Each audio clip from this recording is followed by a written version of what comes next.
лагер, чували, найлони и шишета. Много гадно мухи. Аре да се махаме. Страх ли тебе? Не, ама тук най-много да хванем някаква болест. Опа, ай. И хора, видяхте какво представлява бункер? Да, видяхте. На колко километра от Габрово? Някъде 10-15. Да, наистина. Оле, брат, толкова сма боли крака, изобщо не знам каква е причината. И хора, ето това е сградата, която е, нали, нашата въпросителна църква. Изобщо не ме карайте да влизам, защото и преди да вляза ще се насера. Вие не знаете, нали, не искам да ви казвам, ама ако ме карате, преди да ме накарате, ще ви кажа, че... Илия, идваш ли? Преди да ме накарате... Опа, нали?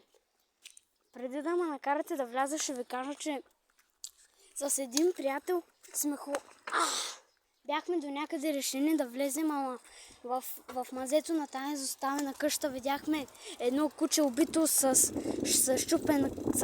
една щупена... Не, с една щупена лапа и отрязана глава. И после, нали, приятеля ми е видял една бяла фигура. Една бяла фигура и после веднага се е махнала. И трето, нали, виждате оня големия кръг.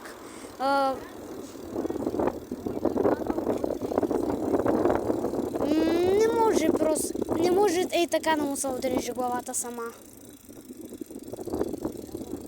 Той може само да стане на някакъв охайно филм. Ами да, мисля да се отдалечим от тая... Да, и вижте, чакайте малко. Нали, ей сега ще се отдалечим от нея и ще ви покажа още едно нещо. Тая църква или каквото и да е правена... Чакай. Тази изоставена църква е била правена през 1800-та година.